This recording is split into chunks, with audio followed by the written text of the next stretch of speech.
All right, y'all, what's going on? It's Combo Breaker 99 back with another video. All right, y'all, let's go on down tomorrow night, the co-main event, Jennifer Maia versus Viviane Araujo. This is a much-needed fight for Araujo to really see where she is. So I just wanted to talk about this fight real quick. I already given my prediction as far as, how I think this fight is going to go. But you never know. You never know when a fighter like Araujo is on this little losing streak right now. You never know what's going to show up. But I just want to talk about where the winner and loser kind of goes with this fight. As far as like Jennifer Maia, is Jennifer Maia with a win over Araujo, is she going to put herself back into title contender status, or is she going to be more of a gatekeeper type of fight? Is she going to be able to contender status off of this win, or will she be gatekeeper status? That's the question with her. And for Araujo, with this win, will it put her back in a position where she can fight her way back up? Will it give her that type of confidence? Or if she loses, will it knock her all the way down the rankings, just seen as another fighter that she's one that some of the unranked fighters have to get by to earn a real quick top 15 spot? Those are the kind of questions I just been asking with this fight. But when I look at Jennifer Maia, man, like, I've always seen Jennifer Maia as one of the most dangerous flyweights right now. Well, of course, a few years back, I've always seen that. But as far as now, I still think, she's one of those seasoned veterans that hasn't really deteriorated, hasn't shown any decline. She just made bad choices, in my opinion, in the octagon. She's always kind of made the wrong choices. Even in some of her wins, whenever I've seen her have the ability to go in there and maybe utilize a takedown at the right time, or her ground game, she would pick the wrong tools to use in that situation to give herself a harder time. That's why I always say Jennifer Maia has these skills, but the one thing that's been holding her back, I feel like, it's just been her IQ, making the wrong choices in there. And maybe it's the advice that she's getting in the corner at the time. I don't know. But I think it's just been on Jennifer Maia, to make those right choices. But as far as what she presents and what she has, I still think that, she is one of the toughest and most durable fighters out there, and she's still one of those tests that can send one of these girls as like a threat. She can send them back to school. You know what I mean? Once you get past her, I think that, yeah, you are ready for a title shot or maybe a title eliminator. But if you lose to her, then yeah, she'll send you back to the drawing board saying, okay, this is what I need to work on, whether it's on the ground or on the feet, or is it my timing, or is it my strength? She's already done that to a few fighters. I think that if Jennifer Maia goes in here and utilizes her tools against a fighter like Araujo again, it'll answer questions about Araujo. The same questions I've been answering before about Araujo, because I did a little resume check on Viviane Araujo, and once you look at the way she's lost and who she's lost to, it always comes down to fighters who have superior technique, fighters that have superior technique with Araujo. So when you look at Jennifer Maia, you can already say, okay, this girl has more technique than Araujo. It's all going to come down to her making the wrong choices in this fight. So I think if Jennifer Maia goes in here and wins this fight, that's definitely going to give her that confidence, and it'll make the matchmakers see something that, we've already seen in Jennifer Maia in the past, and say, okay, maybe she is ready to put herself back into the position to fight a top 10, because she's in the middle right now, and she's come up short against the champion and fighters like Manon and Chikagan, but she's still doing enough to beat these other girls on the lower level, right? She still hasn't declined like that. She's beat Marina Moreau, she's beat Casey O'Neill, and if she can go in there and outclass or maybe even finish Araujo, then where else can Jennifer Maia go from here? Is it go back up, right? You have to kind of put her back in that mix, because she's still going to be holding her own, right?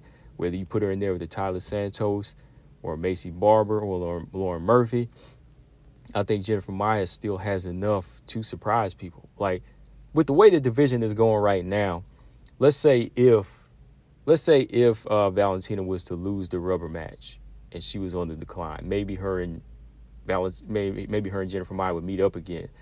You could see maybe Jennifer Maia winning that fight this time around, maybe depending on how Valentina's mindset is. Or Jennifer Maia could get back into those other realms, maybe if they make her fight a Rose or something like that.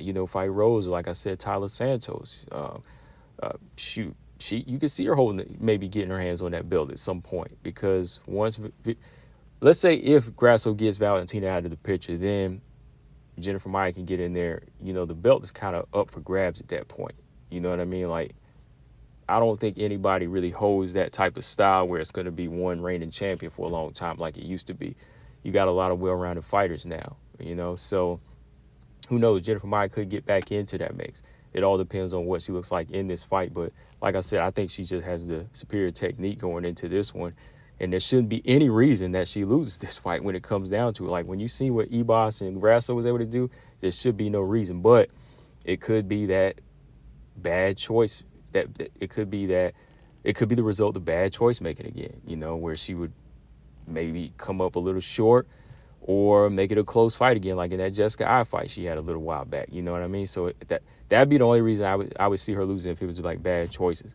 But looking at Viviane Araujo, I think Araujo, man, like, her biggest mistakes has always been like depending on that speed she has, that awkwardness. And once you have the speed and awkwardness, it kind of makes you more so comfortable because nobody's ever seen it before. You like to depend on that. But when you lack that cardio to carry it into the second and third round, that's saying, that's telling you something. That, hey, you got to go back to basics. I think Viviane Araujo is the type of fighter that just needs to kind of go back to basics with hers. Like, she has a lot of good tools right now where she could have been at the top, I think. Like, I believe she lets her hands go more than Tyler Santos. She's a little bit faster than some of these other girls. She just hasn't been able to use it in the right ways. Like, she'll use it the first couple minutes of a round or the first round just to kind of dazzle the fighter. But once they really settle down and see what she's about, they're like, oh, I got this. Then they see her slowing down. They're like, oh, this ain't nothing. Caitlin Chikagin was able to, edge her out. And then Jessica I was able to beat her. And then Ebos and Grasso, when they seen that the power was coming one way and the speed was just coming one way, and she just started slowing down, they was like, oh, I got her with the basic jab, boom, boom, boom. That's it, right? So once you get past the special effects, or when the special effects wear off, it's pretty easy to get. That's why I say Araujo, if she went back to like a basic boxing coach, they could get her throwing that jab the right way, and she would be having more knockouts. Because I ain't gonna lie, look, facts, they still trying to sell her off the Toledo Bernardo knockout. That was at 135, and that was a long time ago now. Since then, she hasn't stopped anybody at 125. Almost stopped Andrea Lee, but bad setups. Bad setups in that fight led her to drawing it out to a decision. So I think if she goes in there, man, like, and has more of a technical base, she would be able to set up knockouts. Like, if she would be able to fight behind more of a technical jab, still can use the speed, but throwing it more so at a better pace and kind of pacing herself and turning her punches over, without expending so much energy, she could be like blinding fighters with this quick jab, and then boom, the right hand would be right there. The right hand would be quick and it would be solid right to the point. She would be knocking a lot more girls out, even with head kicks, like, she's got the strength and the power. It's just the overall technique with Araujo. So if she's lacking any of that technique in this fight, she could get technically shut out again, against somebody like Jennifer Maia. And sad part is they put her in there with another technician, but that's all they got, man. Like, when you really look at it, there's a lot of good technical strikers. I know I say there's a lot of good grapplers at 125, but there's a lot of good technical strikers.